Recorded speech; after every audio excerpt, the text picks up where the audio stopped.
marche.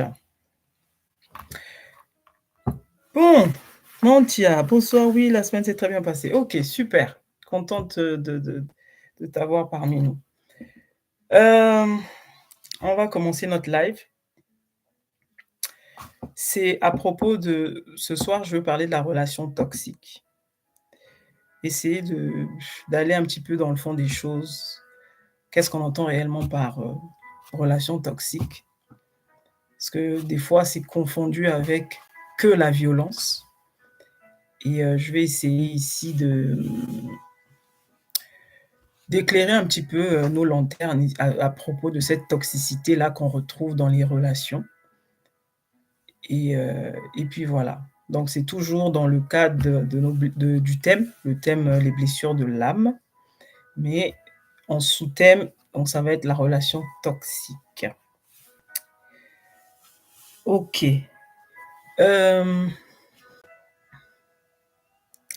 Pour ceux qui ne me connaissent pas, donc je suis Genesis. Genesis, c'est d'ailleurs, je devrais vous donner je devrais vous donner la signification de pourquoi je me suis fait appeler, ou pourquoi on m'appelle Genesis.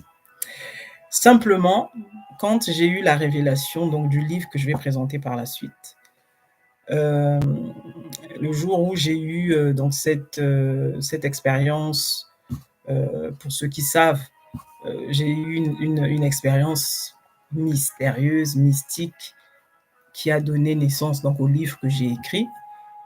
Et dans la foulée, c'est le nom qu'on m'avait, enfin, qui est monté dans mon cœur, une sorte de conviction profonde où on me demandait justement de me faire appeler comme ça. Et donc, quand j'ai demandé, je me suis questionné, mais c'est quoi et tout? Ben, en anglais, Genesis, c'est la genèse. Donc, c'est le commencement de quelque chose de nouveau, une nouvelle page, une transition vers quelque chose d'autre, en fait. Voilà, donc pour ceux qui parfois se posent la question, ben c'est la source de ce nom-là, c'est ça. C'est l'expérience que j'ai vécue juste avant justement d'écrire le livre. Donc, je suis Genesis, pour ceux qui ne me connaissent pas, pour ceux qui tombent sur cette vidéo par hasard, entre guillemets. Nous, ici, on ne croit pas au hasard. En fait, Genesis, c'est très simple. C'est simplement une femme, une mère, une sœur qui a trouvé des réponses par rapport à l'homme, grand H, hein, par rapport à l'homme, par rapport à ce qu'est réellement l'homme, par rapport à ce qu'est le monde qui nous entoure, l'univers et autres. Pour d'autres, c'est Dieu, enfin, on l'appelle comme on veut. Et donc, tout ce que je vous partage, j'ai pas été quelque part, j'ai pas été dans une école où on m'a appris ci, ça, j'ai pas lu ci ou ça. Ça part vraiment d'une expérience profonde, personnelle. Et ce que je vous présente, ce que je vous partage, c'est ce qui fonctionne pour moi.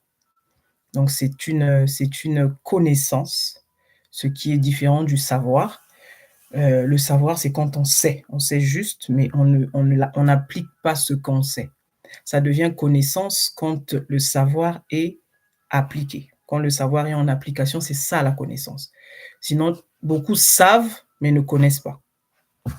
Voilà. Et donc voilà, je suis écrivaine autodidacte. J'ai écrit un bouquin qui est sorti en décembre dernier, qui s'appelle « Maintenant je vis ».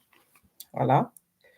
Que vous pouvez retrouver partout sur toutes les plateformes en ligne, Fnac, Amazon, de sites Cultura, Furet du Nord, toutes les plateformes qui vendent des livres en ligne, mais aussi vous pouvez le commander directement dans les librairies.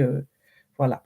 En Afrique, il est disponible aussi, à condition que la librairie, donc elle soit française, bien entendu, et puis qu'elle travaille avec le distributeur Hachette Distribution. C'est juste la petite condition. Mais sinon, il est disponible en Afrique aussi. Voilà. Donc on a entamé un chapitre depuis quelques semaines maintenant. On parle des blessures de l'âme. C'est un sujet qui touche tous les êtres humains. On a tous, à un niveau, hem, plus ou moins, profond, on a tous des des blessures. On a tous un manque quelque part. On a tous, hem, ce que l'âme va interpréter comme, un déséquilibre. Parce que l'âme ne reconnaît que l'amour. Parce que l'âme, elle est issue du créateur, donc de Dieu lui-même, et l'âme ne reconnaît que l'amour. Et donc quand elle va vivre dans le corps dans lequel elle va s'incarner, quand elle va vivre une expérience qui ne va pas être l'amour, ça va laisser des traces, ça va laisser un impact, d'où le manque. Donc le synonyme de blessure ici, vous pouvez le remplacer par un manque, par un vide en fait. Il y a ce vide que l'âme, que c'est l'âme qui l'interprète comme étant le vide, hein. C'est pas toi en toi-même, très souvent tu ne le sais même pas. Mais comment tu arrives à comprendre quand tu commences à vivre des situations qui se ressemblent. Heu, Mettez les cœurs les amis pour sécuriser le direct, sinon ça va bugger. Sinon, YouTube va couper. Hem, voilà, donc c'est comment tu sais que tu as éventuellement ce vide? Ben c'est comment tu te sens déjà. Il faut que tu aies cette, observation personnelle par rapport à toi-même, par rapport à ce que tu fais, par rapport aux décisions que tu prends et surtout, mais dans les résultats que tu vas avoir dans ta vie. Les résultats ne trompent jamais. Les résultats ne trompent jamais. C'est-à-dire que si tu veux savoir où tu en es, si tu veux savoir où tu te situes, regarde aux résultats que tu as dans ta vie. Regarde simplement aux résultats. Tu as même pas besoin d'être, super spirituel. Il suffit juste de s'observer. L'histoire de la conscience, c'est une histoire d'observation personnelle. Que mais pourquoi ma vie est toujours comme elle est? Pourquoi pourtant je veux prendre de bonnes décisions, mais j'en arrive à avoir des résultats que je n'aime pas? Pourquoi, je fais toujours constamment les mêmes choix qui m'emmènent toujours au même résultat? Comme on dit, les mêmes causes produisent les mêmes effets. Donc si tu ne t'observes pas, tu ne sauras même pas, tu vas être dans l'histoire du mektoub, c'est le destin, voilà, machin. Non, tu as un pouvoir qui t'a été donné par le créateur, celui de choisir, celui de te remettre en question, celui de te positionner. C'est pour ça que tu peux choisir. C'est pour ça qu'aujourd'hui, tu fais la différence entre le bien, le mal. C'est à ça que te sert le choix. Le choix n'est pas là juste pour que tu choisisses comme ça, mais pour que tu choisisses ce qui est bon pour toi, pour que tu choisisses ce qui te correspond. D'accord? Mais nous sommes nombreux, nous sommes nombreuses, nous choisissons parfois et très souvent par automatisme. Nous allons choisir, on ne sait même plus pourquoi on choisit ce qu'on choisit. On a fini par croire qu'on est, heu, cette personne très colérique, on a fini par croire qu'on est cette personne très jalouse, on a fini par croire qu'on est cette personne très indécise. On a fini par croire qu'on est cette personne qui n'a pas confiance en elle. On a fini par croire. Ça, c'est la déformation qui est dans ton âme, la déformation que tu trimbales par rapport aux expériences que tu as vécues. Tu as vécu dans un environnement plein d'injustice, plein d'intolérance. Il y a rien à faire, tu as cela en toi. Il y a rien à faire. Mettez les cœurs, les amis, s'il vous plaît. Mettez les cœurs, les messages, enfin, faites ce que vous voulez, mais il faut qu'il y ait de l'interaction, en fait, pour pas que YouTube puisse bloquer le truc. Donc, je disais, tu as vécu dans un environnement donné que tu le veuilles ou non, tout ce à quoi tu as été, exposé, tu vas en fait, tu vas prendre de toutes ces expériences-là et ça devient ta façon d'être, ça devient ta façon de faire. Jusqu'au moment où tu prends conscience, jusqu'au moment où tu te dis: «Non, non, non, non, non, moi je ne crois pas en cette vérité». C'est vrai que j'ai grandi chez papa et chez maman, j'ai grandi, dans telle famille, j'ai grandi ici et là, on m'a montré ça, on m'a montré ça. Non, non, non, moi je pense que ça ne me convient pas. Je décide de croire en une autre vérité. Mais tant que tu ne passes pas par là, par cette prise de conscience, tu vas répéter, répéter, répéter indéfiniment le même schéma. Et c'est ce qui emmène les êtres humains, les religieux surtout, à dire que non, il y a une malédiction. Pourquoi tu vis toujours les mêmes choses? Pourquoi tu vis toujours les mêmes, pourquoi tu vis toujours les mêmes, déboires? Pourquoi ci, pourquoi ça? C'est des pourquoi et des pourquoi, jusqu'au moment où prends conscience. Essaie de faire de t'observer, de regarder qu'est-ce qui a pu te déformer de la sorte? Qu'est-ce qui t'a emmené à avoir le caractère que tu as? Tu es quelqu'un, tu n'aimes pas les gens. Tu n'aimes pas les gens, tu n'es pas sociable, tu vas pas vers les gens, tu te dis quoi? Tu n'as besoin de personne. Mais écoute, moi j'ai envie de te dire que tu es né d'une mère, tu es né d'un père, tu as atterri dans une famille, tout ça c'est pas anodin. C'est pas parce que, le créateur n'a rien à faire, il t'a pas créé juste comme ça parce qu'il a rien à faire. Tu arrives dans un monde où tu dois composer avec l'autre. Que tu aimes les gens ou pas, tu es obligé de composer avec l'autre. Quand tu regardes autour de toi, tout ce qui t'entoure, tu es là avec en fait, tu interagis, tu es constamment en train de conjuguer avec les autres. Le lit sur lequel tu dors, il y a quelqu'un qui l'a pensé, il y a quelqu'un qui a réfléchi à ça, il y a quelqu'un qui l'a créé et voilà, tu dors dessus. Le pain que tu manges, la lumière là, le machin là, l'ampoule, le bureau, l'ordinateur, tout ce que tu as autour de toi. Est-ce que tu te rends compte que tu es constamment en train de composer, de conjuguer avec les autres? Tu ne peux pas faire sans les autres. Donc quelle est cette croyance que tu t'es convaincu de cette croyance que tu n'as besoin de personne et donc tu es amer, tu ne vas pas vers les gens et tout ça. Ça te vient forcément de quelque part. Pourquoi tu es comme ça? Pourquoi tu préfères vivre de cette manière? Vous voyez? Donc c'est toutes ces questions-là qu'on se pose et quand tu commences à te poser les questions, je t'assure que les réponses vont venir. Pourquoi les réponses ne viennent pas ou pourquoi les réponses tardent à venir ou viennent difficilement? Parce que déjà, on est fermé.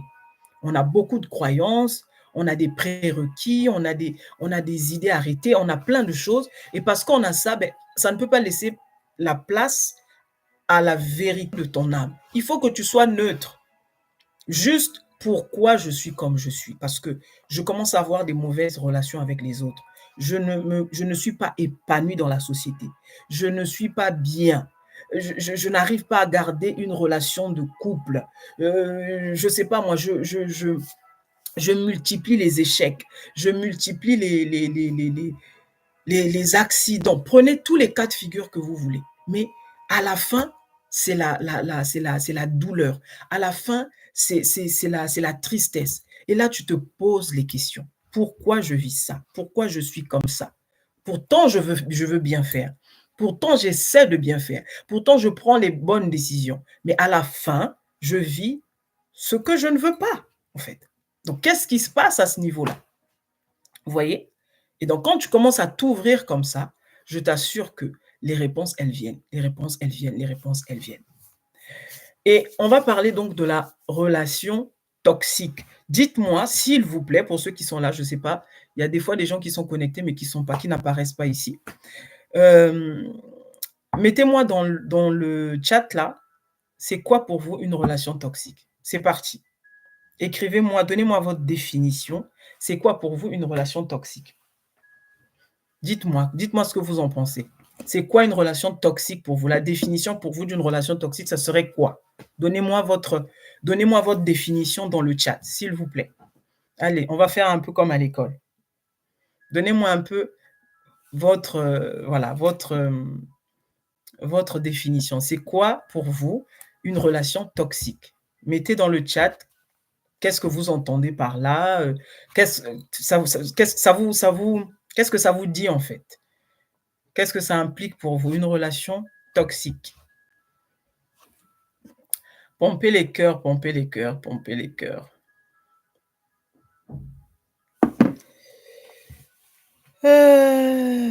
OK, Monty a dit: «C'est une relation d'emprise sur l'autre». Encore, allez, allons-y. Relation toxique, c'est quoi une relation toxique? Une relation toxique, donnez-moi la définition selon vous d'une relation toxique. Donnez-moi une définition selon vous d'une relation toxique. C'est quoi pour vous une relation toxique?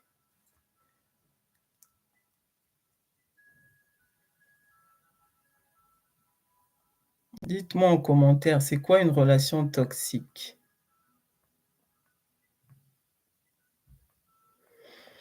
On y va les gars. Qu'est-ce que vous en pensez? C'est quoi pour vous une relation toxique?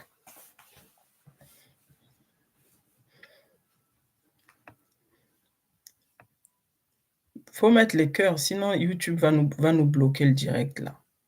Mettez les cœurs. Une relation toxique, s'il vous plaît les gars, donnez-moi une définition d'une relation toxique. C'est quoi? Vous qu'est-ce que vous qu'est-ce que vous qu'est-ce que vous, qu'est-ce que vous c'est quoi la définition pour vous d'une relation toxique?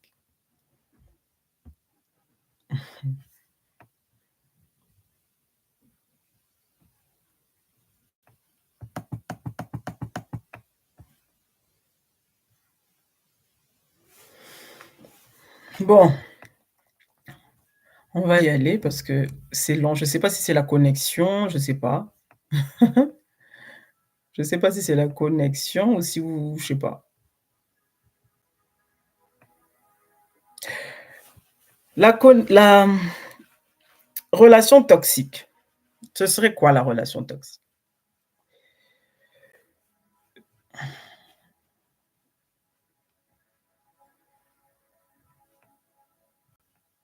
Alors, une relation toxique, je vais le dire. Une relation toxique, ce n'est ni plus ni moins, je dis bien ni plus ni moins, une relation où tu t'es complètement oublié. C'est une relation où tu n'as plus aucun pouvoir sur toi. C'est une relation où tu n'as plus en fait, tu n'existes toi en tant qu'individu, toi en tant qu'individualité, toi en tant que personnalité, tu n'existes pas, tu n'existes plus. C'est une relation qui te perd. Tu ne sais plus qui tu es, tu as oublié tes principes, tu as oublié ta vision, tu as tout oublié au détriment de l'autre. Vous voyez? C'est ça une relation toxique. Maintenant, à ne pas confondre ou à ne pas faire d'amalgame, parce que souvent les gens, quand ils pensent toxique, ils voient des coups. Une relation où il y a que de la violence, de la violence, psychologique, verbale, la violence physique et tout ça. La relation toxique, c'est pas seulement la violence. Il y a des relations où il y a aucune violence, mais qui sont très, très toxiques, destructrices. La véritable définition de la toxicité dont on parle dans les relations, c'est un mot qu'on entend partout. Oui, je suis dans une relation toxique. Oui, je suis dans une relation toxique. La véritable relation toxique, c'est quand toi, tu arrives dans cette relation, tu n'existes plus. Tu n'existes plus. Tu as oublié tes rêves, tu as oublié tes principes, tu as oublié tout ce qui te caractérise, tout ce que tu as incarné avant de rentrer dans cette relation-là. Et c'est toujours au détriment de l'autre. Vous voyez? C'est ça une relation toxique. Maintenant, je voudrais parler des relations toxiques dans le silence. Vous allez voir cette relation, comme je dis, il n'y a pas de, il y a pas, il y a pas de, il y a pas de violence. C'est le calme plat. mais cette relation est destructrice pour toi. C'est le type de relation où tu rentres, tout semble normal. Je choisis bien mes mots ici, hein. Tout semble normal. Vous avez l'impression que non, mais moi ça va, je vais bien, je suis avec une personne qui semble être, normale, équilibrée. Mais tu vas le comprendre, tu vas le savoir quand tu fais le bilan. Après 1 année, 2 ans, 3 ans de vie ensemble, tu en es où toi? L'autre laisse le mettre cô mets-le de côté. Je parle de toi. Tu es dans cette relation depuis 6, 7 ans, 5 ans, peu importe. Mais quand tu regardes, quand tu fais le bilan, les rêves que tu avais, ce que tu voulais faire, peut-être que tu voulais apprendre de nouvelles compétences, peut-être que tu voulais postuler pour un nouveau travail, peut-être que tu voulais faire plein de choses et tout s'est arrêté. Qu'est-ce qui s'est passé en fait? Qu'est-ce qui s'est passé? Vous voyez? Le problème, c'est ça en fait, c'est que trop souvent, on va rentrer dans cette relation et l'autre va nous émerveiller pour X ou Y raison en fonction de chaque personne. Toi, après, du coup, tu oublies complètement toi qui tu es. Tes rêves n'existent plus. Tu vis maintenant ses rêves à lui ou tu vis ses rêves à elle. Tu vois? Toi, tu n'existes plus en fait. Et ça, tu vas le voir dans tu vas le voir dans cette relation où cette personne-là, par exemple, prenons le cas d'une femme qui va rencontrer un homme. Cet homme, il est très, très, comment on dit? Les gens qui sont très, en fait, il va droit au but, quoi. C'est-à-dire, dans sa tête, dans sa notion du couple, dans sa notion de la famille, voilà, il est le pourvoyeur, par exemple, donc entre guillemets «le chef de famille», donc il pourvoit aux besoins de la famille, il paye les charges fixes, donc loyer, électricité, machin, éventuellement la nourriture. Quand les enfants sont malades, ben, il les soigne et puis basta. Vous voyez? Ça va être quelqu'un, comme je dis, il va droit au but. Les gens qui sont très, je sais pas comment on dit ça en français là? Les gens qui sont très, bref, vous voyez ce que je veux dire. Et ces personnes-là, vous allez vivre avec eux, ils n'ont pas de rêve. Pour lui, il va travailler, son petit salaire lui suffit, il ramène à la maison à la fin du mois, il paye les charges. Pour lui, il a fait son devoir, hein. Terminé. Il y a pas autre chose, peut-être qu'on peut investir je sais pas, pour avoir un peu plus. Il y a pas des trucs genre, on peut investir dans les loisirs, passer du temps en famille et tout ça. Voilà, il fait son devoir. Il donne ce qu'il pense qu'il doit donner. Et toi, tu vas arriver là-dedans, dans une relation pareille, tu vas te dire que, bah, écoute, il me donne ce qu'il doit me donner, donc je m'en contente.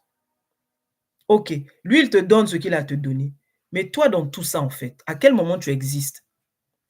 À quel moment tu existes, en fait? Tu n'as pas de rêve? Tu avais pas des rêves avant de le rencontrer? C'était quoi tu te disais quoi? «Je veux faire quoi dans ma vie? Je veux être ci, je veux être ça». Quel était ton rêve, en fait? Vous voyez? Et trop souvent, on va se perdre. On va mais se perdre, on va s'oublier complètement. On va penser que non, moi surtout quand tu commences à rentrer surtout quand tu vas aller entrer dans des considérations trop religieuses où on va te dire que tu dois faire ce que ton mari te demande de faire, tu dois être comme ci, tu dois être comme ça, c'est terminé. Là, tu t'oublies totalement. Tu t'oublies totalement. Ou encore, ces relations où tu vas arriver, où l'homme, par exemple, ou la femme, hein, ça c'est dans les 2 sens, ne ne comment dire? N'aime pas ce que tu fais ou n'aime pas ou ne te soutient dans rien. Tu vas lui proposer, par exemple, un projet: «Ah ben tiens, moi j'ai envie de faire ça». Pour toi, hein, je parle, hein, c'est-à-dire tu veux faire quelque chose pour toi, une formation ou peu importe quelque chose et il est toujours en train de te dire: «Mais non, laisse tomber tout ça, tu n'y arri» ou il te rabaisse, il te dit: «Mais tu n'y arriveras pas, machin, c'est pas le moment ou c'est jamais le moment». Ou alors tu vas tomber sur ces hommes qui sont trop riches, trop d'argent, qui vont te dire: «Mais tu as pas besoin de travailler, je m'occupe parfaitement de toi». Mmh. Vous comprenez ce que je veux dire? Et combien de femmes se sont retrouvées dans cette histoire de l'homme qui est riche et donc toi après là tu croises les bras. Ton travail c'est juste dire aux domestiques de faire la chambre des enfants. Ton travail c'est juste, donner des ordres aux gardiens pour refaire je ne sais pour laver les voitures dans le garage. C'est tout. Tu n'as pas de rêve. Quel est ton rêve, ma sœur? Quel est ton Je parle ici aux femmes parce que souvent c'est les femmes qui tombent dans ces traquenards-là. Quel est ton rêve? Voilà une relation toxique. Contrairement à ce que tu penses que la relation toxique, il faut nécessairement qu'il y ait de la violence. Non! Tu peux tomber sur un richissime qui t'ampute littéralement. C'est-à-dire que tu ne vis que pour lui. Tu ne vis que pour lui.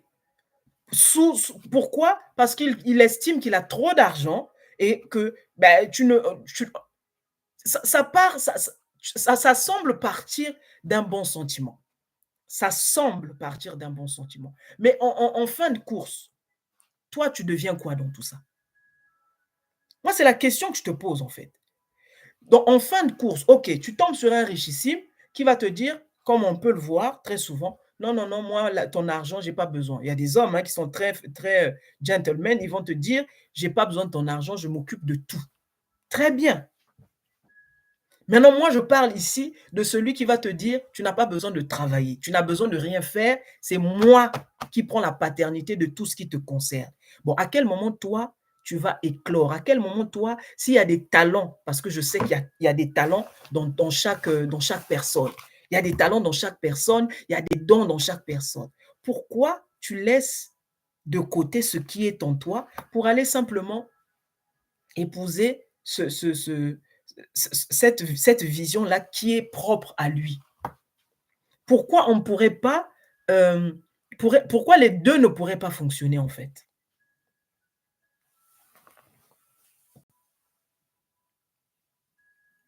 OK, ça marche. Bonsoir Lydie. Heu, Pourquoi les 2 ne pourraient pas fonctionner en fait? Pourquoi les 2 ne pourraient pas fonctionner? C'est ça que je veux comprendre en fait. Pourquoi tu as un homme qui a de l'argent, en quoi en quoi ça va être un problème si tu peux, toi aussi, faire des choses qui, toi, te plaisent, des choses qui, toi, te font envie et tout ça. Pourquoi ceci va empêcher cela? C'est là où on s'oublie les dames. Je parle surtout aux femmes ici parce que les femmes, c'est ça, cette espèce de facilité-là. Mais c'est pas de notre faute, c'est pas de notre faute. On a été conditionnés comme ça depuis la nuit des temps à être sous couvert de nos maris. C'est une conscience qui est là depuis la nuit des temps. L'homme, c'est le pourvoyeur, c'est lui qui va à la chasse, c'est lui qui va pêcher, qui ramène le machin. Toi, tu es là, tu prépares et c'est fini, tout le monde mange, tu t'occupes des enfants.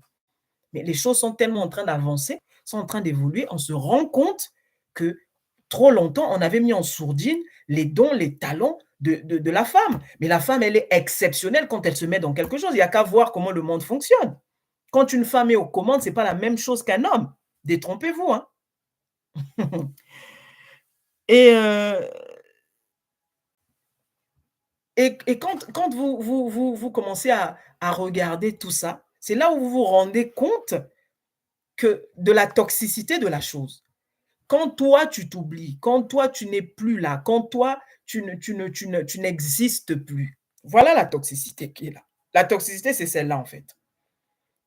Tu ne peux pas t'oublier, mon ami, tu ne peux pas t'oublier.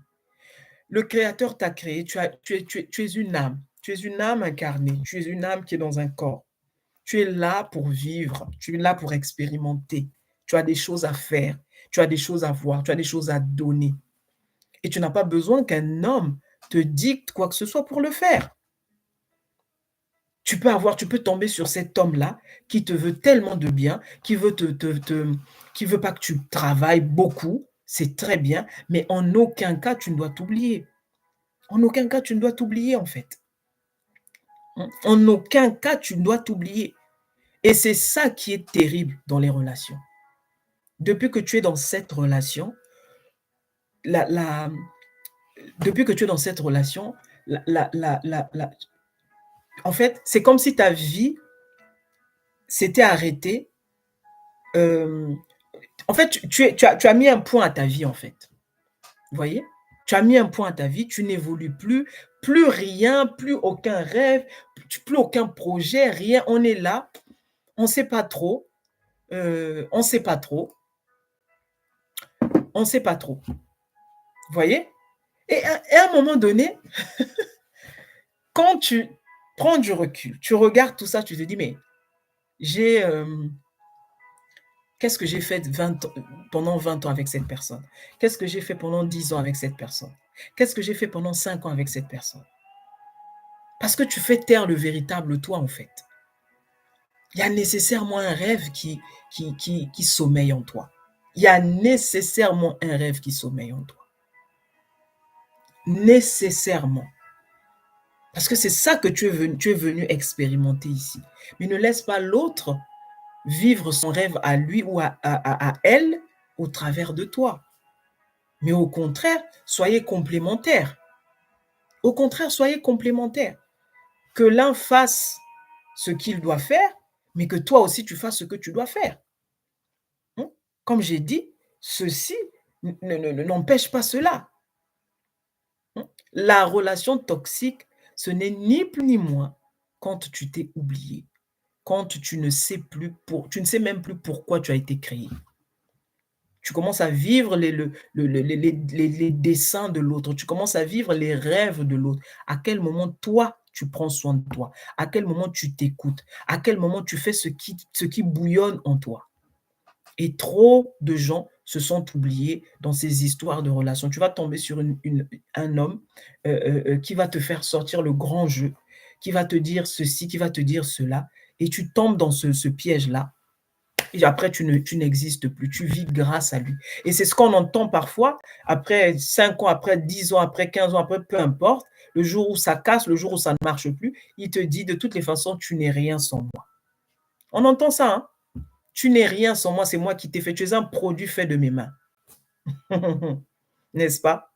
Tu es un produit fait de mes mains, tu n'es rien. Est-ce que vous, franchement, des fois, quand on sort de ces choses, comment tu peux dire à un être humain que tu n'es rien sans moi? C'est comme si tu as le pouvoir de la vie sur lui. C'est comme si tu as en fait, là où tu es là, tu crois que tu peux donner la vie à quelqu'un, ou c'est quoi? Ou c'est ta position sociale qui te trompe ou quoi? Comment tu peux dire à quelqu'un que tu n'es rien sans moi? Parce que tu te crois investi d'un truc, d'un pouvoir là, qui te permet de dire ça à l'autre. Mais tout ça, c'est nous-mêmes qui occasionnons cela.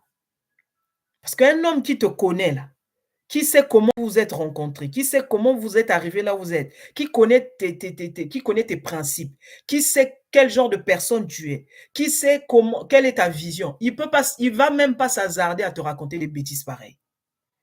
On se permet de te dire ça.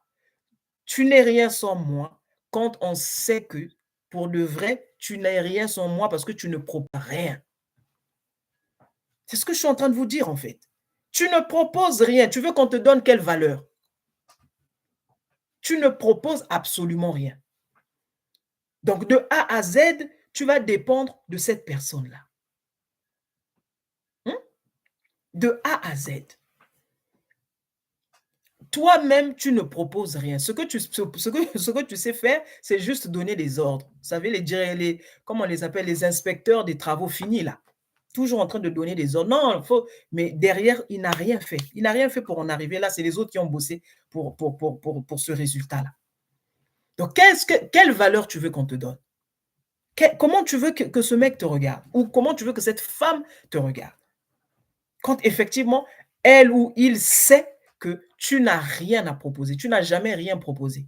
Depuis que vous êtes ensemble, tu as épousé sa vie à lui, tu as épousé sa vie à elle, tu l'as mis sur un tel piédestal que toi, tu t'es complètement oublié dans l'histoire.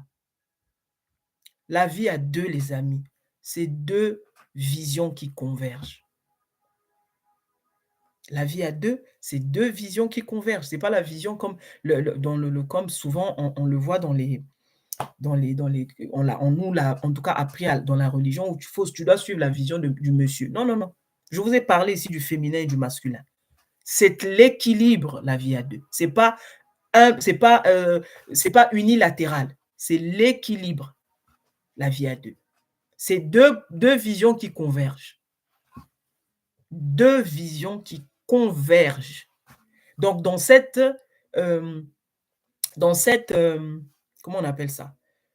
Dans cette différence, toi, tu peux avoir la vision A, l'autre va avoir la vision B, mais il faut que quand A et B se mettent ensemble, il faut qu'il en sorte quelque chose de grand, quelque chose de puissant. C'est ça la vie. C'est ça la vie que vous créez quand vous vous mettez ensemble, quand vous fondez par exemple une famille, quand vous allez créer par exemple un empire et toutes ces choses-là. C'est ça le but du deux. Sinon, tu fais ta vie, tu fais cavalier seul et puis c'est tout.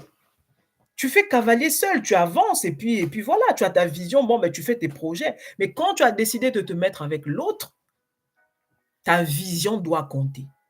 Sa vision à lui aussi doit compter. Et ensemble, on trouve le juste milieu.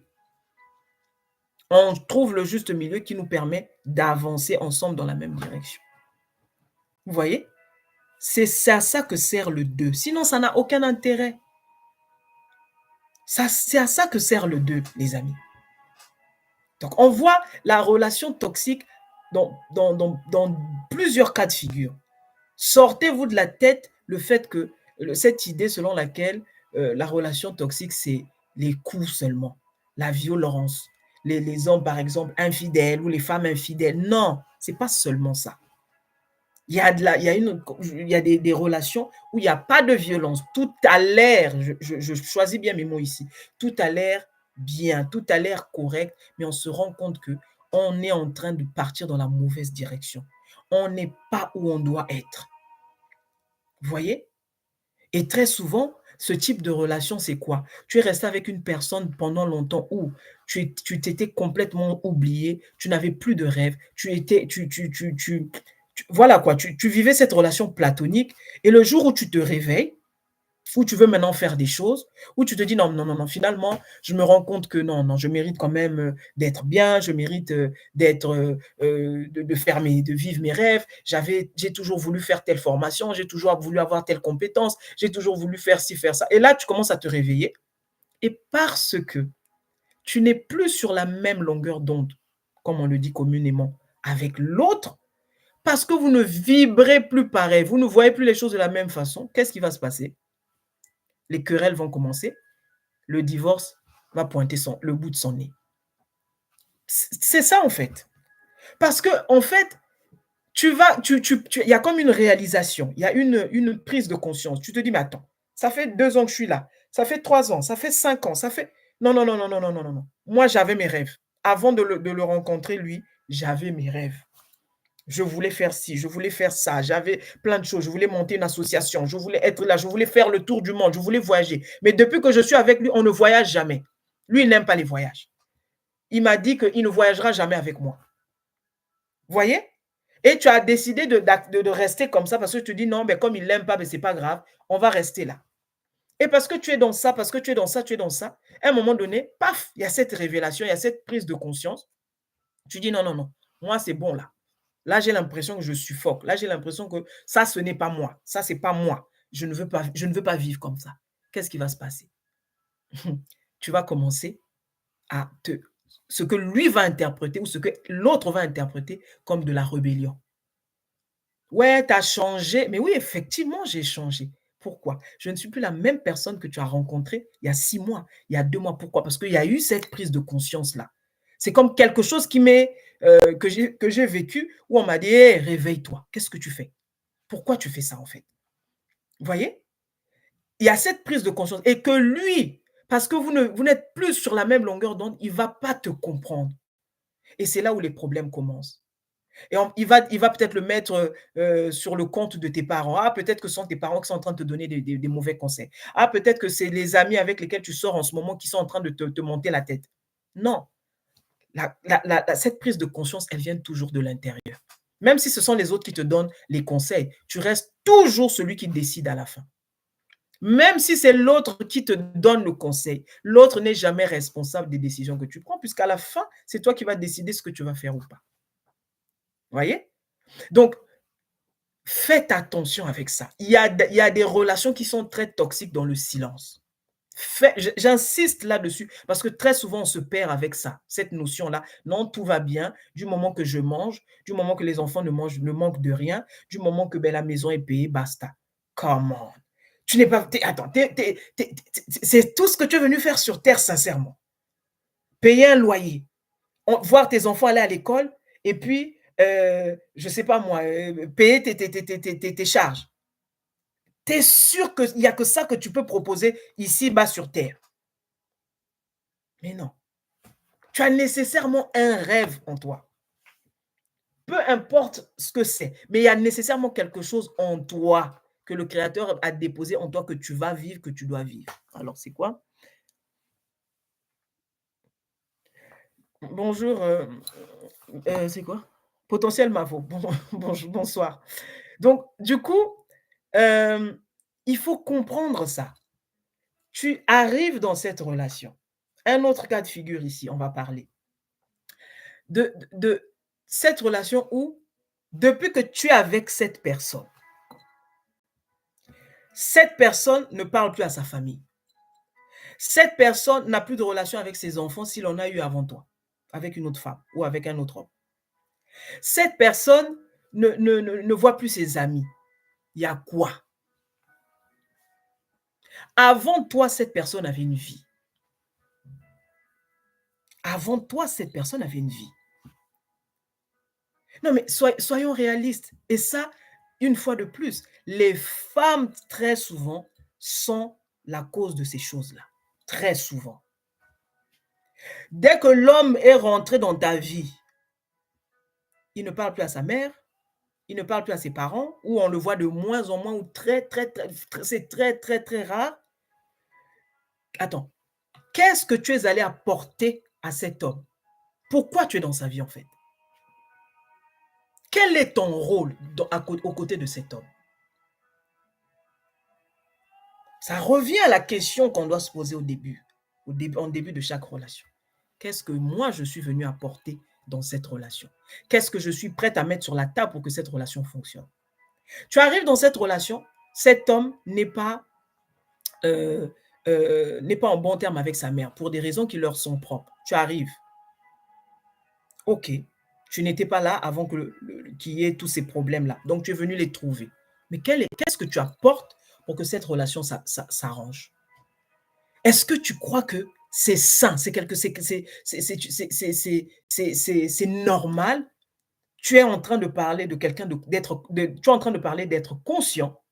Donc, qui parle de conscience parle d'amour. Et ton mari ou ta femme ne parle pas à sa mère ou son père ou sa sœur depuis 4 ans, 5 ans, 6 ans, pour des raisons qui leur sont propres, je dis bien ici. Qu'est-ce que toi tu fais pour que ça s'améliore? Mais bien au contraire, non. C'est toi qui vas dire, ah non, non, non, ça c'est pas mon problème, ils n'ont qu'à régler ça dans leur famille. Mais c'est là où tu te trompes. Mais on doit pouvoir, comment tu sais que que tu es dans une relation qui te fait du bien? Comment tu sais que tu es dans une relation qui t'épanouit? Tu sais comment tu le sais? Quand la personne en face de toi sort le meilleur de toi. Quand tu es avec cette personne, c'est le meilleur qui sort de toi. Tu étais une personne qui n'était pas assez confiante. Tu étais une personne qui ne croyait pas en elle. Tu étais une personne qui n'osait pas prendre de risques. Tu étais une personne qui n'avait peut-être pas certaines compétences. Grâce à lui, avec ses encouragements et tout, tu as réussi à aller faire peut-être une formation. Tu as réussi. Tu dois pouvoir voir ce changement-là en toi. Et c'est ça qui va te dire que, waouh, quand je regarde d'où on est parti et quand je regarde où on est aujourd'hui, je me rends compte que vraiment, euh, euh, cette personne vraiment sort le meilleur de moi. Vous voyez? Cette personne sort le meilleur de moi. À contrario, tu vas être avec cette personne, depuis que tu es avec cette personne, tu deviens de plus en plus jaloux, tu deviens de plus en plus possessif, tu deviens de plus en plus colérique, tu deviens de plus en plus ceci, tu deviens de plus en plus... Il faut se poser des questions, mon ami. D'abord, c'est sûr que les insécurités, elles sont là, hein. Tout ce que tu dis, tout ce que j'ai cité là, jalousie, machin et tout. Ça sont tes insécurités à toi qui montent. Mais qu'est-ce qu'il fait? Qu'est-ce qu'il te dit qui fait sortir constamment ces insécurités-là? Parce que je vous ai parlé du miroir. Ce n'est qu'un miroir constamment, en fait. On est toujours face à un miroir. Qu'est-ce qu'il fait? Qu'est-ce qu'il dit qui fait que de plus en plus tu n'as plus confiance en toi? De plus en plus tu as peur. De plus en plus tu t'accroches à lui parce que ben, c'est pour ça que tu es jalouse ou tu es jaloux, machin et tout. Attends, qu'est-ce qui se passe? Qu'est-ce qui se passe en fait? Mais si tu ne te remets pas en question, tu seras toujours en train de dire ah non, non, non, c'est la faute des autres. Non, non, non, non. En conscience, on est responsable. C'est pas la faute de l'autre. Regarde en toi, qu'est-ce qui se passe? Tu dois pouvoir te lever chaque matin et te dire que j'ai fait le meilleur choix en épousant ce monsieur. J'ai fait le meilleur choix en épousant cette femme. Parce que depuis que je suis avec elle, j'avais telle peur, j'avais telles insécurités, j'avais tel ceci, mais elle a réussi par sa façon d'être, par sa façon de parler, par sa façon de m'encourager, par sa façon de m'orienter parfois, par sa façon de, elle a réussi à faire sauter plein de choses. En tout cas, ça, c'est le meilleur choix que j'ai pu faire. Il faut que tu en arrives là. Sinon, il y a un problème. Les relations toxiques, il y a plusieurs façons de vivre une relation toxique. Contrairement à ce que souvent les gens pensent que c'est juste le côté agressif, le côté violence et tout ça. Non. Donc, qu'est-ce qui se passe? Je reviens encore chez nous, les dames. Tu es dans cette relation. Depuis que tu es rentré dans la vie de ce monsieur-là, il ne peut plus voir sa famille. Parce que quand il va voir sa famille, c'est des crises de jalousie. C'est le téléphone qui va sonner 15 fois parce que tu veux savoir à quelle heure il va rentrer. Ma sœur, je vous ai dit, la relation, la vie à deux, c'est pas du jeu, c'est pas du gâteau. C'est l'exercice le plus difficile qui soit pour l'être humain. Vivre à deux. Pourquoi? Parce que c'est là, là, là. Comme on dit, c'est le fer qui aiguise le fer. C'est là, là, là qu'on va trouver, qu'on va se rentrer dedans au début. C'est pourquoi, souvent au début, on ne va pas se comprendre, ça va être compliqué jusqu'à trouver notre équilibre, notre vitesse de croisière. Le mariage, la vie à deux, ce n'est pas pour les enfants, ce n'est pas pour les plaisantins. Tu veux plaisanter, tu veux t'amuser, va avec des personnes. Il y a des personnes qui sont là, qui sont prêtes à se donner à toi, gratuitement même si tu veux. Il n'y a pas de problème. Mais quand tu commences à parler de la vie à deux, il faut que tu fasses la paix avec toi-même. Il faut que tu vois tes insécurités. C'est pas que tu vas aller rentrer dans la vie d'une personne pour lui pourrir la vie. Elle ne peut plus avoir de relation avec ses amis qu'elle avait. Mais avant toi, elle avait une vie. Avant qu'elle te connaisse, elle avait des amis. D'où viendrait-il que parce qu'elle est maintenant avec toi, elle ne peut plus fréquenter ses amis? Pourquoi? Ça revient à la même question que tout à l'heure. Pourquoi ceci va empêcher cela? Pourquoi c'est incompatible? Pourquoi ça peut pas être? Pourquoi ensemble, ça ne peut pas fonctionner? Parce que justement, il y a des insécurités derrière. Vous voyez? Donc, il faut prendre conscience de ça, les amis. Le gars, il est dans ta vie, depuis qu'il est dans ta vie, il ne parle plus à sa famille à cause de toi. Il ne parle plus à sa famille à cause de toi. Parce que quoi? Tu t'es accaparé de l'enfant d'autrui, tu t'es accaparé de l'enfant c'est l'enfant de quelqu'un. Il a ses parents, il a ses sœurs, il a ses frères, il a ses cousins. Il avait une vie avant toi. Mais plutôt que de venir lui pourrir la vie, viens mettre l'équilibre au milieu de tout ça. Mais viens pas être le centre de son monde. Viens pas être le centre de son monde. Et donc, tout, il faut de l'équilibre. Donc, quel est l'intérêt que tu tires d'être dans une relation, par exemple, où ben, tu te parles pas avec tes belles-sœurs? Qu'est-ce que tu en tires comme bénéfice à une telle, je sais pas moi, une telle relation? Tu ne parles pas à tes belles-sœurs parce qu'elles ne peuvent pas te voir ou parce que toi, tu ne peux pas les voir. Tu ne parles pas avec les parents de ton mari ou tu ne parles pas avec les parents de ta femme parce que tu estimes qu'ils sont trop ceci ou ils ne sont pas assez cela. Et les femmes qui pensent que quand tu t'es marié là, tu t'es marié à l'homme. On se marie avec ces deux familles qui fusionnent. Hein. Détrompez-vous les amis. Quand tu vas rentrer, quand tu dis oui à un homme là, tu dis oui à l'homme, oui, derrière il a toute une famille. Donc le papa, bon, en tout cas chez les Africains, c'est très, ce sont des cultures qui sont très ancrées. C'est le papa de ta femme, ça devient ton père. La maman de ta femme, ça devient ta maman. Elle n'est pas ta mère biologique, elle n'est pas ton père, il n'est pas ton père biologique, mais ça devient tes parents. Donc le respect que tu voues à tes parents, tu le leur dois à eux aussi. Vous voyez? Il faut l'équilibre en tout, les amis. Cessons d'être ceux-là, on arrive, on va rentrer dans les familles, on va aller diviser les familles des gens.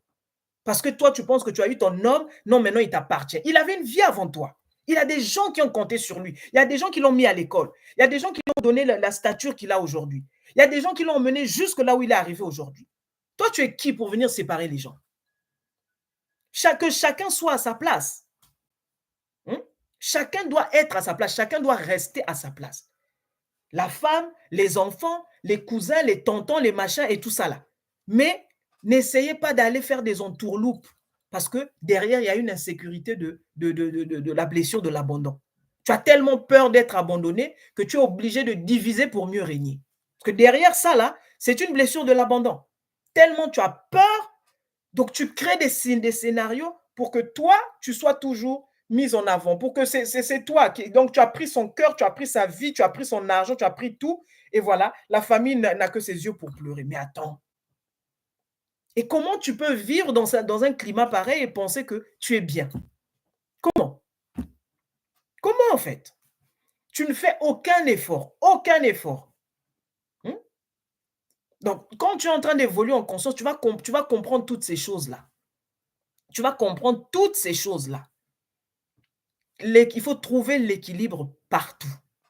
Je dis bien, tu trouves l'équilibre partout.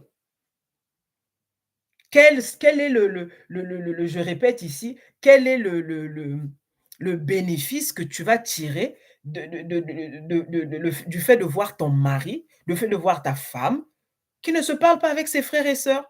Et toi, tu baignes là-dedans avec le sourire aux lèvres en disant: «Ah, moi, c'est pas mon problème, hein, ça, c'est leurs affaires, je suis pas dedans. Ah non, non, non, ils se débrouillent». En fait, quelle est ta contribution pour que ce schéma-là disparaisse? Parce que tu es une personne consciente. Je parle ici à des personnes conscientes. Tu es une personne consciente. Tu n'es pas mondaine, tu es consciente. Donc, qu'est-ce que tu fais pour que cette situation-là puisse changer? Maintenant que tu sais que tu as le pouvoir de changer les choses, maintenant que tu sais que tu peux prier pour quelqu'un et quelqu'un peut se retrouver dans une bonne situation, qu'est-ce que tu fais? Mais au contraire, ça te profite à toi parce que tu veux régner, parce que tu veux l'avoir que pour toi. Et ça, c'est pas sain, ça, c'est toxique. Il y a trop de femmes comme ça, trop de femmes espiègles, trop de femmes bizarres et tout. C'est pas bon. Ou pareil pour toi, monsieur, tu rentres dans la vie de la fille d'autrui, tu crois que la fille t'appartient parce que tu as donné l'argent de la dot. Qui vous a dit qu'on achète les gens? Qui t'a dit que parce que tu as donné la dot, parce que tu l'as épousée, même si ton mariage a coûté 500 000 dollars, et alors, on s'en fout? On s'en fout? À part entière, là, c'est l'enfant de quelqu'un? Donc, tu penses que parce que tu es marié, elle t'appartient corps, âme, esprit. Toi, tu peux fabriquer un esprit, toi? Non, mais il faut arrêter 2 minutes à un moment. On ne se marie pas pour devenir des appartenances, on ne devient pas on n'appartient pas à l'un ou à l'autre. Ça n'a rien à voir avec le fait d'appartenir. Ensemble, on conçoit quelque chose. Avec nos différences, on essaie de trouver l'équilibre et on va dans la même direction. Mais en aucun cas, je t'appartiens, en aucun cas, tu m'appartiens. La preuve, le jour où la mort arrive, la mort intervient. Quand je m'en vais là, tu vas me suivre dans le trou? Tu ne me suis pas dans le trou. Tu vas pleurer, tu vas être indigné, tu seras fâché, tu seras triste, mais après, ça va passer 2 ans, 3 ans après, tu vas te remarier. La vie continue. Donc, vous voyez bien qu'en fait, ça n'a rien à voir avec appartenir à ou je ne sais quoi. Soyons sérieux. Les relations toxiques, je sais pourquoi je suis en train de mettre le doigt là-dessus, parce que beaucoup pensent il faut qu'il y ait des verres qui éclatent dans la maison, des portes qui éclatent. Non, ça n'a rien à voir. Ça n'a rien à voir. Tu dois pouvoir te réveiller tous les matins, dire que j'ai fait le bon choix de me réveiller aux côtés de cette personne. Si tu es capable de le dire, les yeux fermés, voilà une relation saine. Mais si tu es dans une relation où tu n'es pas réellement toi, tu ne sais plus comment, tu ne sais même plus c'est quoi tes rêves, tu t'es totalement oublié, tu ne sais même plus quelle direction prendre, il y a un souci, il faut revenir à soi. Il faut se rappeler qui tu es. Il faut revenir à soi. Le mariage n'est pas une fin en soi. Tu vas te marier aujourd'hui, si ça marche, tant mieux. Si ça ne marche pas, vous allez vous séparer, chacun va prendre sa route et la vie continue. Mais toi, tu dois exister. Toi, en tant qu'individu, toi, en tant qu'être, tu dois exister. Avec ou sans mariage, tu dois exister. La preuve, tu n'as pas toujours été marié, tu as toujours existé, tu as eu des rêves, tu as été à l'école, tu as fait ci, tu as fait ça. Mais pourquoi dès que tu rentres dans ça, c'est comme si on t'a mis en prison? Pourquoi? Parce que derrière, ah, mon mari ne sera pas d'accord. Monsieur,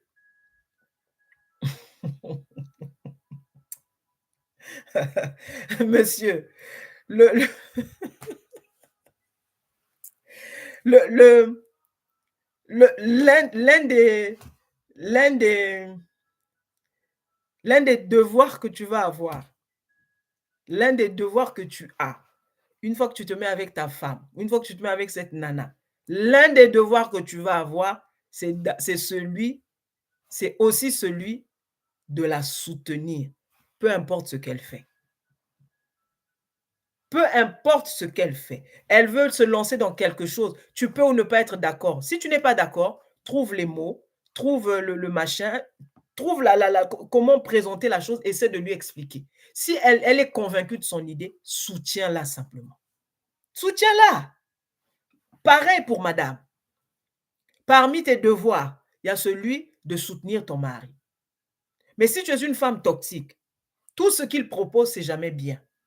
La seule chose que tu sais faire, c'est le descendre. Non, ça c'est pas assez bien. Non, tu ne serais, moi je pense par rapport à ton profil, c'est pas ça qu'il te faudrait. Mais toi, tu es qui en fait pour savoir ce qu'il lui faut et ce qu'il lui faut pas?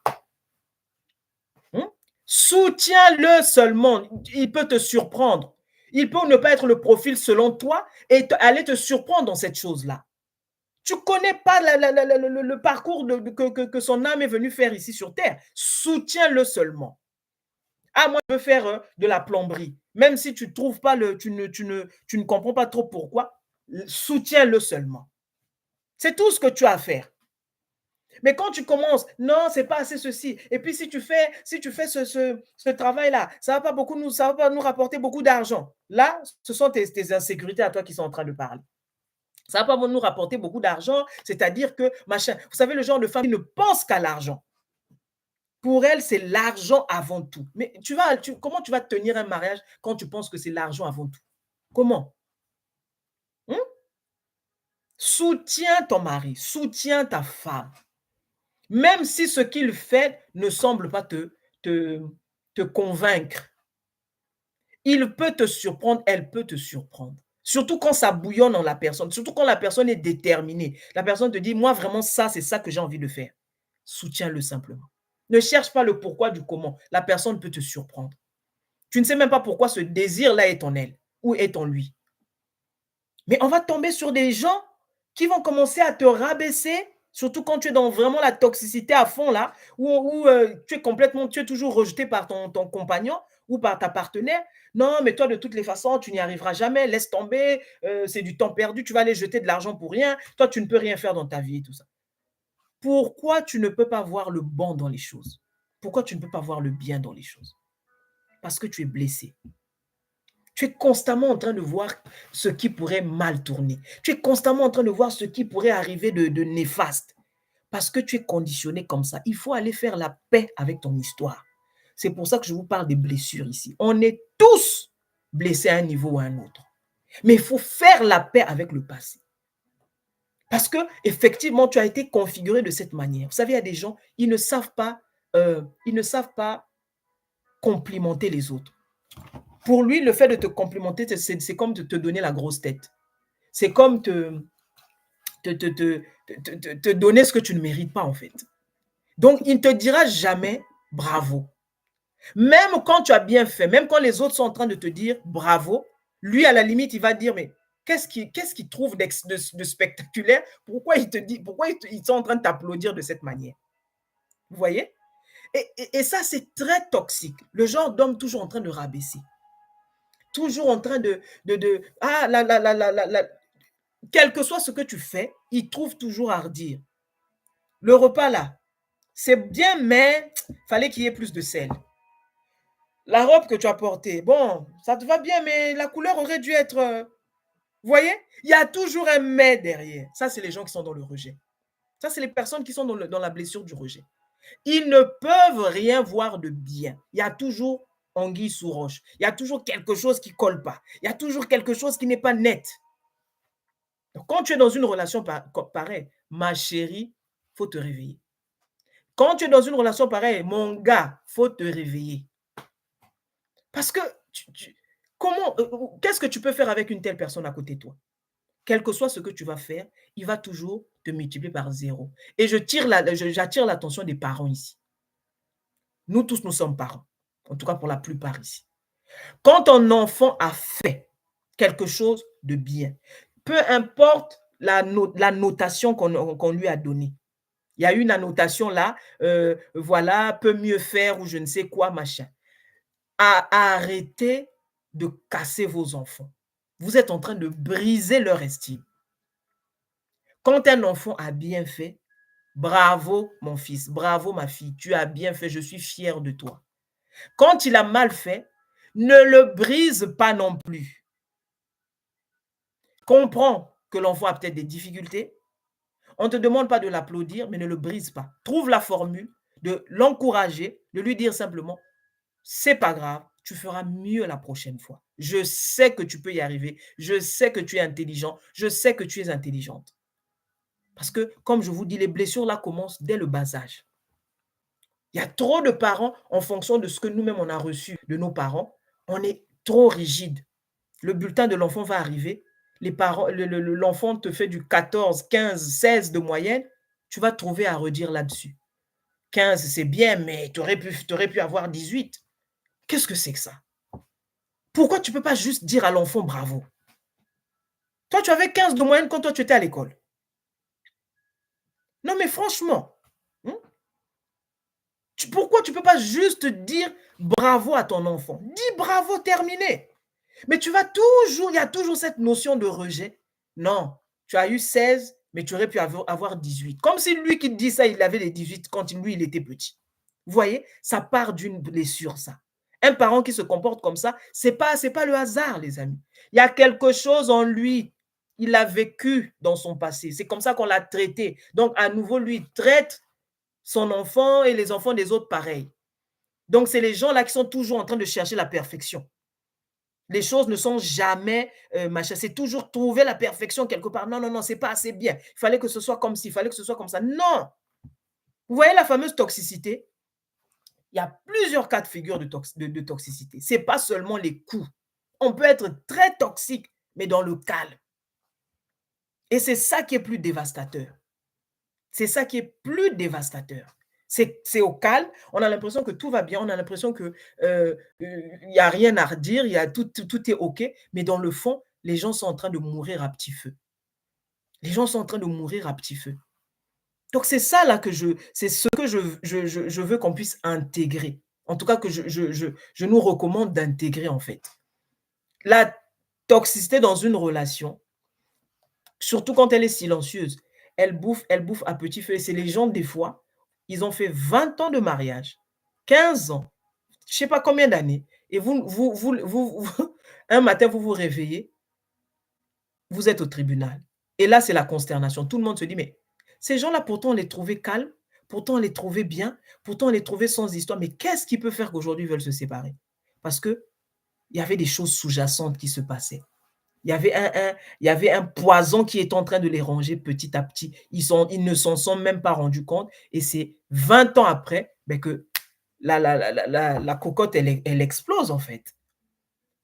Donc, c'est ça que c'est cette prise de conscience que je nous invite à avoir.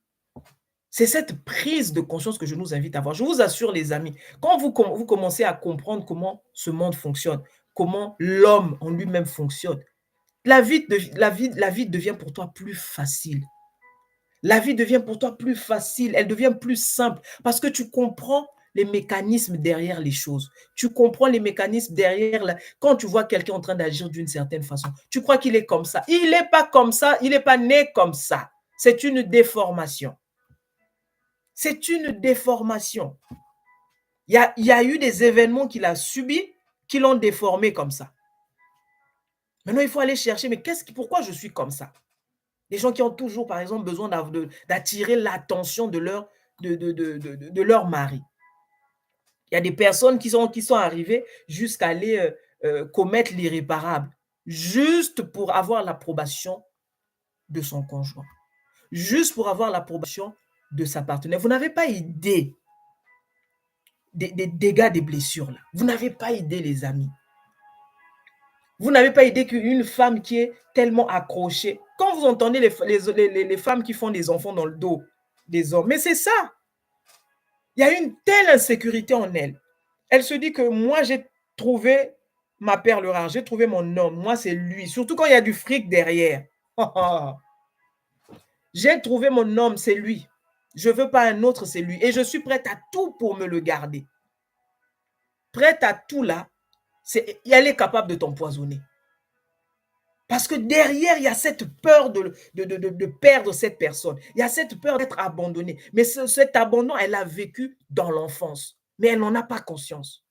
Cet abandon, elle l'a vécu dans l'enfance. Son père n'a pas été là, ou sa mère n'a pas été là, ou les deux n'ont pas été là, ou elle s'est sentie rejetée à un moment donné. Et ça a été tellement profond en elle qu'elle répète les mêmes schémas. Dès qu'elle tombe sur un homme, elle devient l'esclave de cet homme.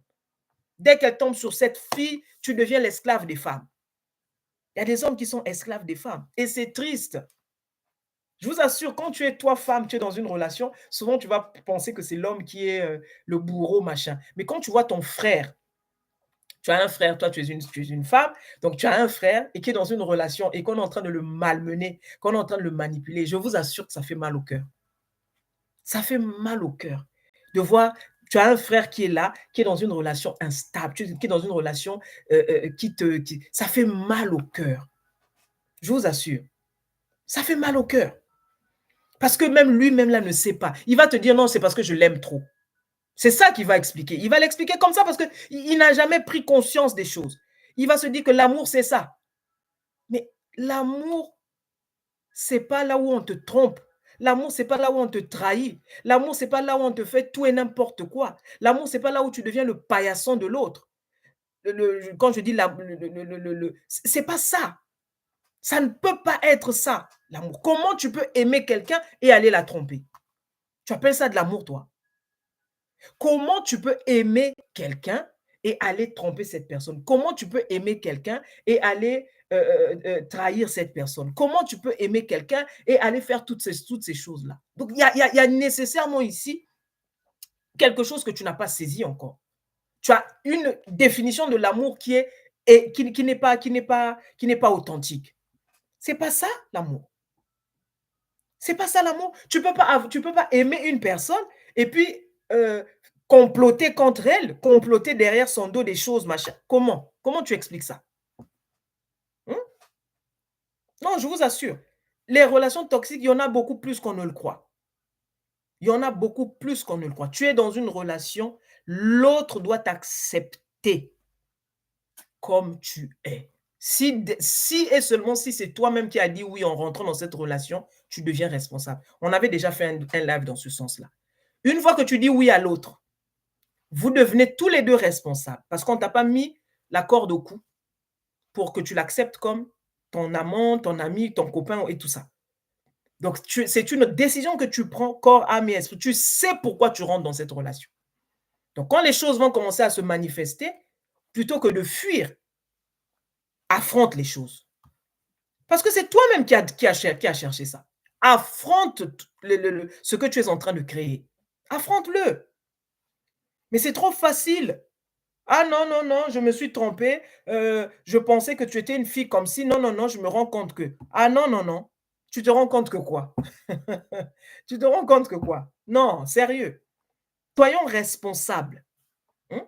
Soyons responsables. Les relations toxiques, il y en a beaucoup plus qu'on ne le croit. Je vous assure. Vous n'avez pas idée comment les gens souffrent en silence. Parce que quoi, dans sa tête, il y a une notion de... il y en a d'autres qui se retrouvent dans des situations où ben, je ne suis pas... surtout quand il y a déjà des enfants, elle a déjà eu 2-3 maternités avec 2-3 personnes. Elle va se dire que, ah, mais qui va me prendre? J'ai beaucoup d'enfants. Mon ami, ma sœur, mon frère, si tu crois que le Créateur existe, tu ne peux pas avoir ce genre de pensée-là. Ça veut dire que vraiment, tu as une notion du Créateur qui est très bizarre. Tu ne peux pas penser que, donc, dans tout ce qu'il est en train de, le monde est en train tel qu'il a créé ce monde-là, qui peut pas, que toi, tu vas manquer de trouver un homme, tu vas manquer de trouver une femme qui peut te combler, ou bien qui peut te faire du bien. Comment tu peux bannir cette idée de la tête sous prétexte que tu as eu 2 mariages qui n'ont pas marché, sous prétexte que tu as eu, je ne sais pas moi, des relations qui n'ont pas capté. Ça, c'est quoi? Ça, c'est à cause de ce qu'on nous a mis dans la tête. Le monde, il y a tellement de croyances dans le monde. On te dit que quand tu as eu 5 enfants, tu ne peux plus avoir d'homme, surtout quand tu es une femme. Mais par contre, bizarrement, quand tu es un homme, tu peux en avoir même 10, tu peux te faire toutes les nanas que tu veux. Vous voyez là où c'est pas équitable, toutes ces histoires de croyances-là. Donc, on t'a dit que quand une femme, quand elle a déjà eu 5 enfants, 4 enfants, plus aucun homme n'en voudra. Ça, ce sont des croyances. Je t'assure que il y a un homme pour toi, même avec tes 5 enfants. Il y a une femme pour toi, même avec tes 10 gosses. Mais il faut que tu y crois. Il faut que tu y crois. Mais parce que tu n'y crois pas, parce que tu as déjà ces croyances sous-jacentes-là, qu'est-ce qui va se passer? Tu vas attirer des hommes simplement qui vont passer. Parce qu'en toi, tu as des croyances que tu ne peux pas avoir un homme pour toi-même. Ou tu seras la femme des hommes mariés. Tu seras la troisième, la quatrième, la cinquième. Parce qu'en toi, tu as cette croyance que ben, je ne mérite que ça. Je ne peux que trouver ce type d'homme. Il faut prendre conscience, les amis. Il faut prendre conscience. C'est comme la croyance selon l'âge. Ouais, à un certain âge, on ne peut plus se marier. Qui vous a dit qu'on ne peut plus se marier à un certain âge? Et c'est devenu tellement un mythe, cette histoire de mariage, surtout dans la communauté africaine. Il y a un âge pour se marier. On a mis ça dans la tête de nos jeunes filles. On a mis ça dans la tête de nos jeunes garçons. Quand les garçons ont un certain âge, on commence à te dire, tu commences à te faire vieux. Il faut te marier. Oh, les femmes, il faut se marier à tel âge. Tout ça, c'est des croyances. Pourquoi vous voulez que je me marie à 25 ans si je ne me sens pas prête? Pourquoi vous voulez que je me marie à 25 ans si je ne me sens pas prête? Qui a mis ce baromètre-là de l'âge-là? Qui l'a mis? C'est un homme comme toi et moi. Ce n'est pas un baromètre qui est tombé du ciel. C'est un homme comme toi et moi. Ils ont créé des croyances comme ça. Une femme doit se marier à tel âge. Un homme doit être à tel âge, il doit être déjà assis. Il doit être déjà machin. Malheureusement, on n'a pas tous le même parcours. On n'a pas tous le même parcours, on n'a pas tous la même vie, on n'a pas eu les mêmes expériences. Donc, vous ne pouvez pas attendre de tous les hommes les mêmes résultats. Comme vous ne pouvez pas attendre de toutes les femmes les mêmes résultats. Donc, il y a des hommes qui vont prendre conscience à 50 ans. C'est comme ça. Il y en a qui prendront conscience dès 20 ans, il est très mature. Il sait ce qu'il veut, il sait où il va. Il n'a même pas besoin qu'on lui montre le chemin. Il sait ce qu'il veut, il sait où il va. Mais tous ne sont pas configurés de la même manière. Sortez des croyances, mais soyez conscients. Faites des choix en toute conscience. Quand je vais me rentrer dans cette relation, pourquoi je vais y rentrer? Qu'est-ce que je vais y apporter? Qu'est-ce que je vais donner de moi là-dedans? En quoi cet homme peut se réveiller le matin? En quoi cette femme peut se réveiller tous les matins et dire, c'est le meilleur choix que j'ai fait de ma vie en épousant cette femme. C'est le meilleur choix que j'ai fait de ma vie en épousant cet homme. Pourquoi cet homme peut arriver à dire ça?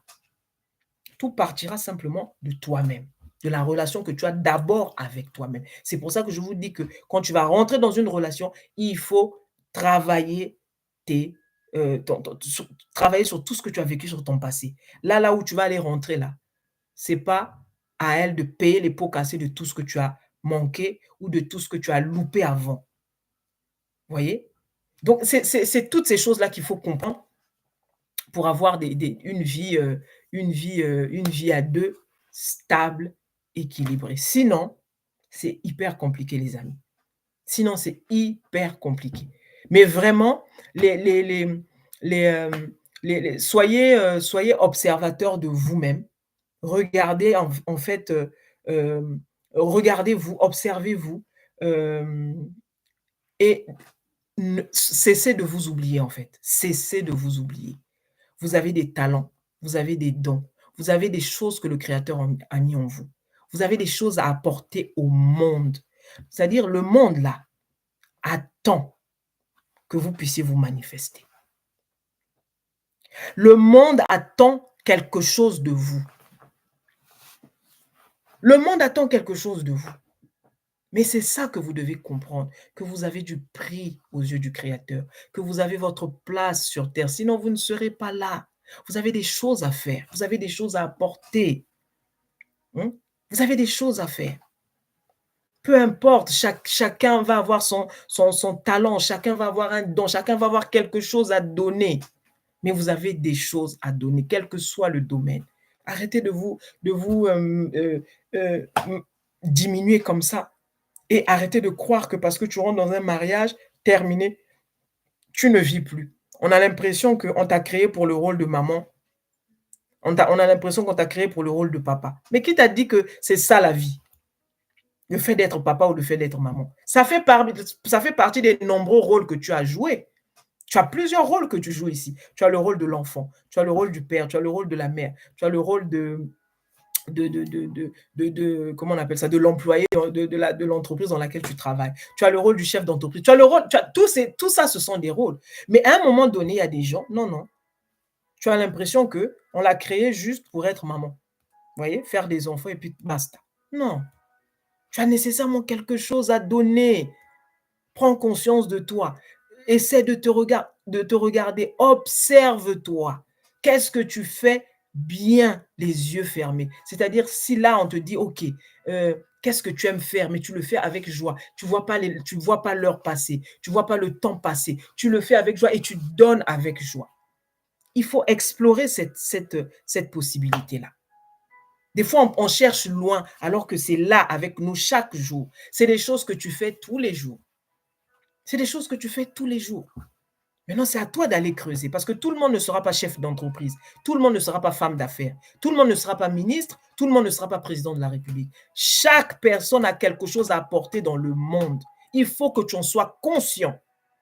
Arrête de penser que le fait d'avoir fait des enfants, c'est pour ça qu'on t'a créé. C'est pas seulement pour ça.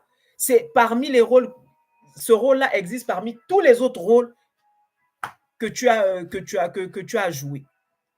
Mais tu ne peux pas focaliser juste le machin, non, je suis mère au foyer. Vous savez, il y a même, c'est devenu même une fonction ménagère. C'est pour ça que les gens se sont perdus dans toutes ces choses-là. Tu as nécessairement quelque chose à apporter, quel que soit le domaine. Que tu ne le saches pas, c'est quelque chose, mais ça existe en toi. C'est à toi de chercher, c'est à toi de trouver qu'est-ce qui me plaît. Qu'est-ce qui me plaît? Qu'est-ce que je peux apporter dans ce monde-là? Qu'est-ce que je fais avec joie, les yeux fermés, que je donne, où je peux mettre tout mon cœur, où je peux mettre toute mon énergie, sans pour autant ressentir je sais pas moi, de la fatigue ou je sais pas quoi.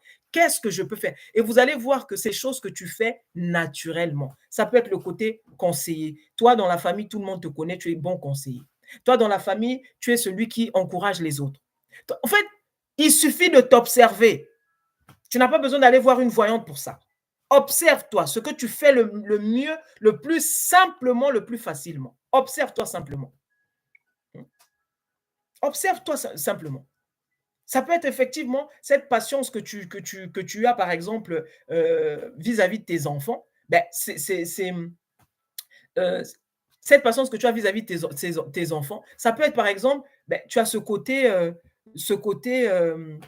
comment on les appelle? Les femmes qui travaillent dans les écoles, machin là, les maîtresses, toutes ces dans ce domaine-là. Donc tu as une telle, facilité avec les enfants te comprennent, les enfants te machin. Mais pourquoi tu n'as jamais exploré un truc dans ce sens-là? Peut-être que tu vas ouvrir une crèche, peut-être que tu vas monter un business dans ce sens-là. Mais arrête d'attendre après ton mari, arrête d'attendre. Non, non, non, moi, c'est l'homme qui va venir me mettre bien. Quand je me marierai, c'est lui qui doit s'occuper de moi. Mais il n'est pas là que pour ça. Hein? On a transformé les hommes, on en a fait des vaches à lait. Si ton homme, il est suffisamment généreux pour te donner sans pour autant gueuler par la suite, tant mieux pour toi. Mais ce n'est pas son rôle, contrairement à ce que tu penses. On lui a assigné ce rôle le pourvoyeur. Je vous ai dit, sortez de ce truc du plus et du moins. Parce que sinon, vous allez tomber dans les histoires de femmes, soyez soumises. L'amour fait soumettre tout le monde. Vous savez pourquoi? Parce que c'est la force par excellence. Quand il y a l'amour, il y a soumission. Prenez ce que vous voulez. Quand il y a l'amour, il y a soumission, que ce soit du côté masculin, que ce soit du côté féminin. Un homme, quand il est amoureux, il est capable de faire des folies pour une femme. Vous voyez? L'amour soumet tout. Ce n'est pas une question de non, faut être femme pour être soumis à l'homme. Non. S'il y a suffisamment d'amour entre vous, vous serez soumis l'un à l'autre. Ce n'est pas un qui doit être soumis à l'autre. Vous serez soumis l'un à l'autre s'il y a véritablement l'amour qui vous conduit. Vous voyez? Ce n'est pas une question de plus, ce n'est pas une question de moins. Dieu, dans ça, là, il n'est pas dans ça. Il a créé des êtres égaux, il a créé des êtres qui lui ressemblent. C'est toi, être humain, qui a créé toutes ces classifications-là. Le plus, le moins, les riches, les pauvres. C'est toi qui as créé tout ça. Vous pensez que Dieu regarde un riche et un pauvre différemment? Mais c'est une âme derrière le statut que tu lui as collé de richesse ou de pauvreté. Derrière ça, c'est une âme. Et c'est ce qui compte. Donc, vous voyez, il y a plein de croyances autour de toutes ces choses-là. Il faut faire le tri. Il faut voir ce qui fonctionne pour soi. Parce qu'on n'a pas tous, on n'aspire pas tous aux mêmes choses. Ce qui va fonctionner pour moi ne fonctionnera pas nécessairement pour toi. Mais il faut faire des choix. Il faut faire des choix sur ce que tu veux croire. Vous voyez? Donc, prenez conscience de qui vous êtes. Prenez conscience de ce que vous valez. Ne laissez rien à l'extérieur de vous venir vous donner de la valeur. Et c'est ça encore que je vois trop souvent.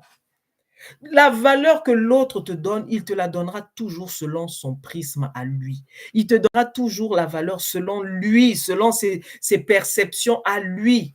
Donc, si lui, sa perception, elle est à 2, il ne peut pas te donner plus de 2. Donc, c'est toi qui dois te donner la valeur que tu penses avoir ou que tu penses mériter. Et parce que tu crois cela, tu verras que l'autre sera le parfait match. Mais quand tu attends que l'autre te valide, l'autre t'applaudisse, l'autre te célèbre, tu deviens esclave des autres. Ta valeur, c'est toi qui la donnes et les autres suivent. Quand vous voyez les grands couturiers là, tous les sacs que les gens portent, les habits, les grands couturiers que nous connaissons tous là. Mais quand vous regardez le prix véritable que coûtent ces choses-là pour lesquelles on met des millions, des milliers d'euros là, ou des millions de céphales, c'est des choses qui valent à la base pas grand-chose. Mais tout ce qu'ils rajoutent au-dessus là, c'est la valeur que eux pensent mériter. Et ils ne nous vendent pas la qualité, contrairement à ce qu'on veut nous faire croire. Ils nous vendent la valeur qu'ils estiment avoir. Ils nous vendent leur valeur à eux, c'est-à-dire selon eux, selon leur perception à eux, la valeur qu'ils ont donnée à leurs produits. Donc, c'est ça qu'ils nous vendent. Ils ne nous vendent pas la qualité, mon ami. Ce n'est pas la qualité qu'ils te vendent. Parce que nous, c'est comme ça qu'on le dit. Non, j'achète ce sac-là parce que c'est de la bonne qualité. Voilà une croyance qui est devenue une vérité parce qu'on y croit. Mais en réalité, tu achètes un sac élevé, il te vend ce qu'il pense que le produit vaut. Donc, il te vend la valeur de ce produit selon lui. Mais quand tu vas à la source, maintenant, il y a des documentaires qui passent, ils te disent que ce sac-là va coûter 2 000 € en boutique, mais à la fabrication, il a coûté, allez, en tout et pour tout, 100 balles.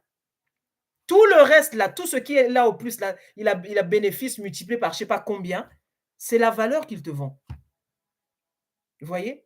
Ne laissez personne vous donner la valeur que lui veut vous donner ou elle veut vous donner. Personne. Parce qu'elle vous donnera toujours la valeur en fonction de elle-même. C'est vous qui vous qui vous évaluez. C'est vous qui dites, moi, je mérite ça. Point barré, ce n'est pas discutable. Celui-là qui pense que tu en fais trop, il partira. Celui qui est d'accord avec toi restera. Donc, ne cherchez pas à aller convaincre les gens. Tu as une image de toi, ça revient à l'image de soi, ça revient à ton self-concept, ce que tu penses de toi. Et les autres te verront en fonction de ce que tu penses. Si tu es quelqu'un, tu n'as pas confiance en toi, tout le monde va te marcher sur les pieds. Parce que n'attends pas que les autres aient confiance à ta place. C'est toi qui as confiance et tu vas inspirer la confiance en face de toi.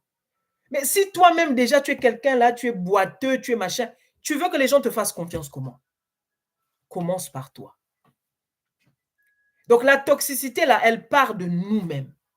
Quand on parle de toxicité, c'est d'abord nous-mêmes. Comment tu en es arrivé à vivre ce que tu vis dans cette relation?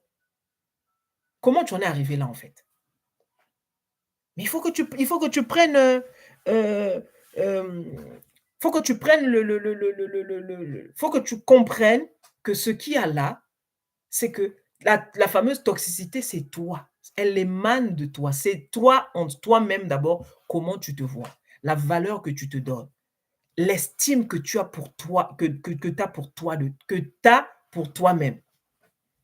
Si tu n'as aucune estime, tu penses que tu ne mérites pas ci, tu ne mérites pas ça, tu n'es pas assez ceci, tu n'es pas assez cela, qu'est-ce que tu crois que ça va donner? Tu attends que les autres puissent te respecter? Tu attends que les autres puissent t'estimer quand toi-même tu ne t'estimes pas? Mais tu attendras longtemps, tu seras déçu, tu seras dégoûté. Parce qu'il y aura toujours un con, il y aura toujours une conne qui va te marcher sur les pieds. Donc, autant prendre son pouvoir, autant être le roi, la reine dans son royaume. Maintenant, celui qui est en face, qui va venir en face de toi, il est d'accord avec ta conception. Très bien, vous marchez ensemble, vous cheminez ensemble. Il n'est pas d'accord avec ta conception. Trace ta route, il n'y a pas de problème. Un autre viendra. Un autre viendra. Vous voyez? Mais arrêtez de vous accrocher comme ça. Tu es dans cette relation, tu n'es pas épanoui. Et tu le sais. Quand tu essaies de rentrer en toi-même, tu sais que tu n'es pas épanoui. Il n'y a pas besoin que les gens viennent te le dire. Tu sais que tu n'es pas épanoui. Mais tu vas essayer d'expliquer aux gens, non, c'est-à-dire que, non, mais en fait, il faut comprendre que lui ou elle, elle a eu un passé douloureux. Et alors, elle a vécu un passé douloureux, tu sais, c'est à toi de le changer. C'est à toi de venir changer son passé. Mais ce n'est pas ton rôle. Ce n'est pas ton rôle de venir changer le passé de ton compagnon ou de ta partenaire. Ce n'est pas ton rôle. À la base, il est censé s'être soigné avant de s'être mis avec toi. Il se met avec toi parce qu'il pense qu'avec toi, vous pouvez faire quelque chose de bien. Vous pouvez aller quelque part.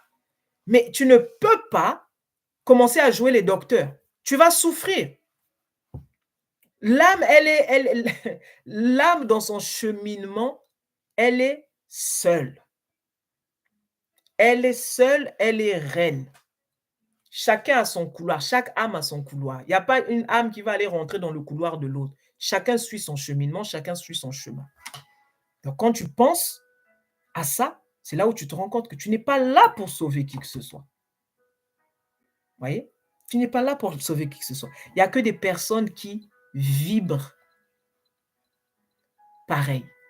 Au niveau de ta vibration, tu vas rencontrer une personne, c'est ce que tu appelles « je m'entends avec cette personne ». C'est ce que tu appelles je suis ami à telle personne.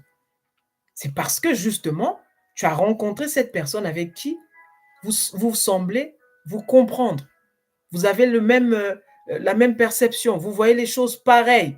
Parce qu'au niveau de votre vibration énergétique, là, vous vibrez sur la même fréquence. Donc, c'est très simple. Le contact, il est fluide. La conversation, elle est fluide. Tout passe, ça glisse. Vous voyez? Ça glisse en fait.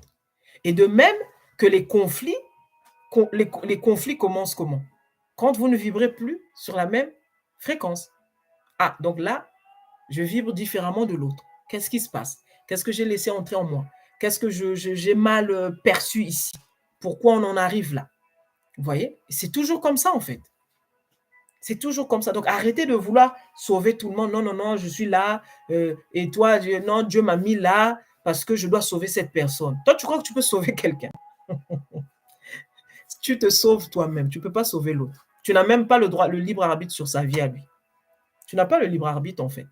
Tu ne peux même pas le sauver. C'est l'illusion que tu es en train de le sauver, mais tu ne peux pas le sauver en soi. En soi, tu ne peux pas. Donc du coup, euh, euh, c'est pour ça que... Alors, ah, Salam, comment tu vas? Euh, du coup, il faut que tu comprennes que euh, c'est toujours toi. Il est toujours question de toi. Il est toujours question de toi. Ce que tu appelles toxique, ce que tu appelles relation pas équilibrée, tout ça, c'est toi. C'est toi qui dois voir en toi. C'est toi qui dois voir ce qui se passe en toi. Qu'est-ce que tu rumines le plus? Euh, qu'est-ce que tu ce à quoi tu penses le plus? C'est quelles sont tes peurs? Quels sont tes doutes? Et c'est à ce niveau-là qu'il faut mettre de l'ordre. C'est à ce niveau-là qu'il faut mettre de l'ordre. Et quand tu mets de l'ordre, ben c'est ce qui va t'emmener à vivre des relations plus ou moins saines. Donc là, on parle plus de toxique, on parle de relations saines. Là, tu vas vivre une relation comme tu mérites de l'avoir. Une relation saine. On mérite tous ce qui est bon, ce qui est bien, ce qui est parfait, ce qui est agréable. Le fait de penser que tu ne mérites pas ça, c'est parce qu'il y a une distorsion en toi, c'est parce qu'il y a quelque chose il y a quelque chose qui s'est infiltré dans toi, qui t'a fait croire que tu ne méritais pas les bonnes choses. C'est pas anodin, c'est quelque chose que tu as appris dans des relations, dans des expériences passées, dans des expériences peut-être de ton enfance, où on t'a fait croire que ben, tu méritais toujours ce qui n'était pas bon, tu méritais le pire, tu méritais, voilà. Et à partir de ce moment-là, tu te construis à partir de cette vérité, et c'est ça qui va t'emmener à vivre ce que tu vis. Donc voilà ce que j'avais à partager avec vous ce soir, les amis. Si vous avez des questions, j'attends les questions, sinon on va arrêter le live. Il est minuit par ici. Il y en a qui... Ah, demain c'est samedi, c'est vrai. Ouais, j'avais complètement oublié. Donc si jamais il y a des questions, j'attends les questions, sinon ben, on va couper le live. En tout cas, prenez soin de vous, les gars. Prenez soin de vous, prenez soin de vous. Prenez soin de vous. Oui, Walsh, oui, c'est les paroles riment avec Walsh. C'est quelqu'un que j'ai lu il y a quoi, une dizaine d'années, je pense. C'est un livre qui m'a, moi, personnellement, beaucoup impacté hein, dans mon cheminement spirituel. Les conversations avec Dieu, c'est un livre que je recommande en tout cas. Voilà. Ok. Pas de questions. Tout va bien. On s'est compris. On va arrêter le live en vous souhaitant une bonne soirée, un bon week-end. Ok. Prenez soin de vous. Prenez soin de vous. C'est pas grave de pas y arriver. Ça fait partie du jeu, comme je le dis souvent. On tombe, on se relève, on tombe, on se relève. Et tant qu'on est dans l'expérience, on tombera et on se relèvera. C'est comme ça que ça marche, c'est comme ça que ça fonctionne. Rien n'est statique, ça bouge constamment. Donc, n'ayez pas peur d'échouer, n'ayez pas peur de tomber. Il faut y aller, il faut tomber pour savoir se relever. Donc, voilà. Prenez soin de vous, prenez soin de vous. Euh, ok, merci à toi, Potentiel Mavo. Prenez soin de vous vraiment. Prenez le contrôle de votre vie, de votre destinée. Prenez le contrôle de vos décisions. Ne soyez pas ne soyez pas la marionnette de qui que ce soit. Peut-on devenir Peut-on devenir, méchant et toxique après illumination? Qu'est-ce que tu entends par illumination? Qu'est-ce que tu entends par illumination? Par illumination, tu entends quoi? Être conscient, être plus conscient? Si tu parles de conscience, c'est-à-dire, d'être éveillé, en fait, c'est ça que tu veux dire?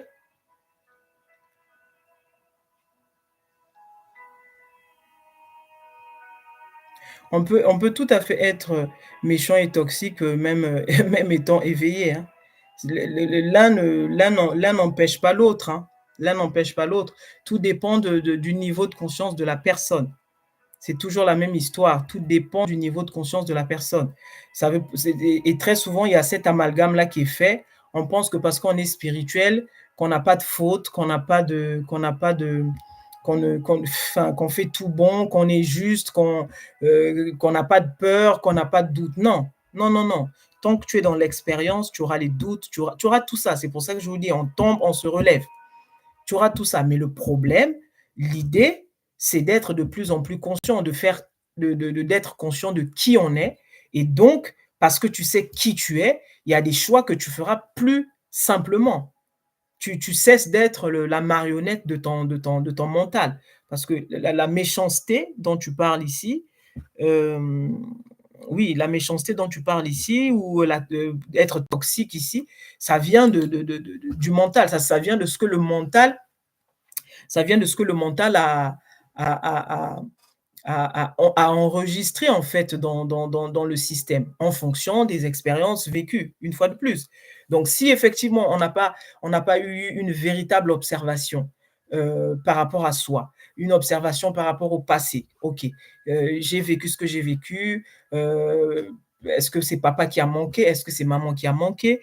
Est-ce que j'ai été le souffre-douleur des copains à l'école? Est-ce que j'ai été rejeté? Est-ce que j'ai été un enfant qui n'était pas désiré? Vous voyez, il y a tout ça. Et à partir de là, quand on s'observe suffisamment, on sait que ça peut venir de là.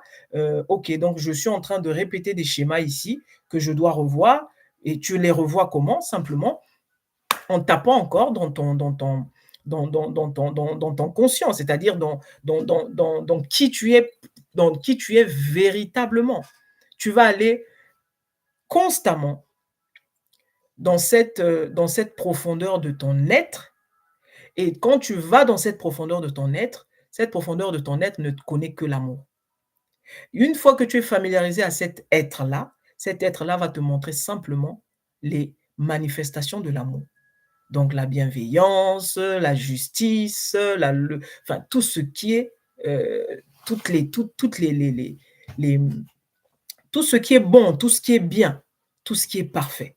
Et donc une fois que tu as toujours cette connexion avec cet être, tu as conscience d'être un avec cet être-là, ben, petit à petit, le mental va se taire petit à petit. Pourquoi? Le mental, en fait, parle. Le mental te fait faire ce qu'il te fait faire simplement parce que tu lui donnes beaucoup plus d'autorité par rapport à ton état, ton état conscient, en fait.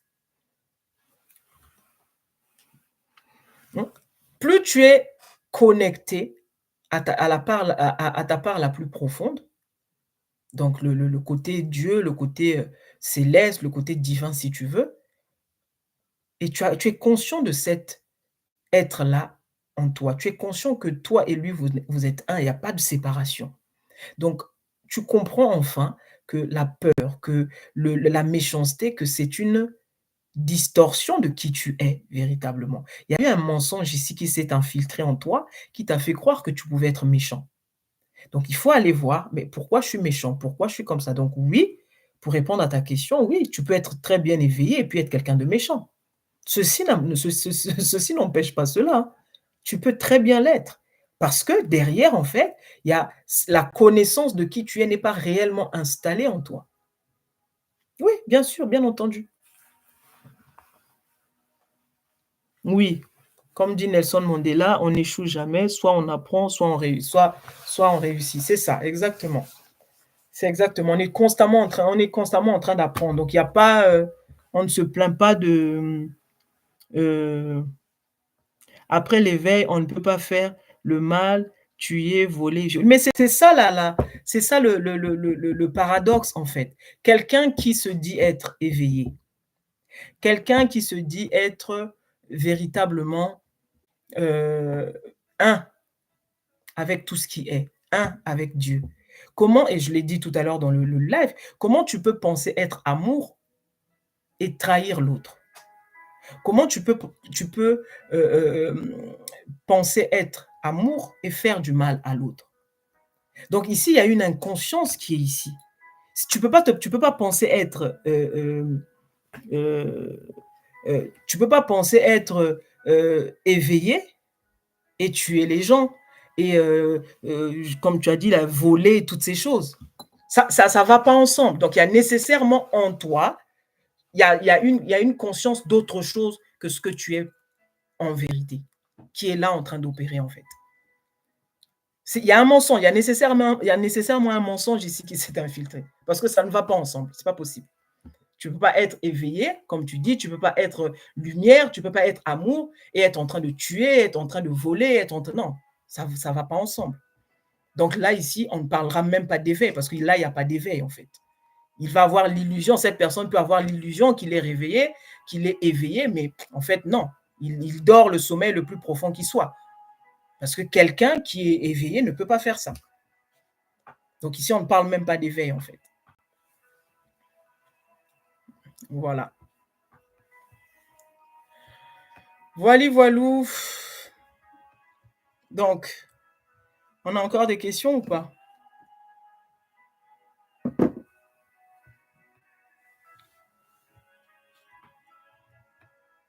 On a encore des questions ou pas?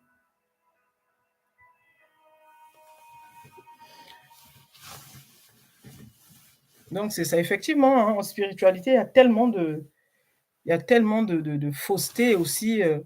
Les gens qui vous vendent tout et n'importe quoi, les gens qui pensent que parce que tu es spirituel, tu deviens un saint. Tu vis l'expérience et l'expérience, elle n'est pas parfaite.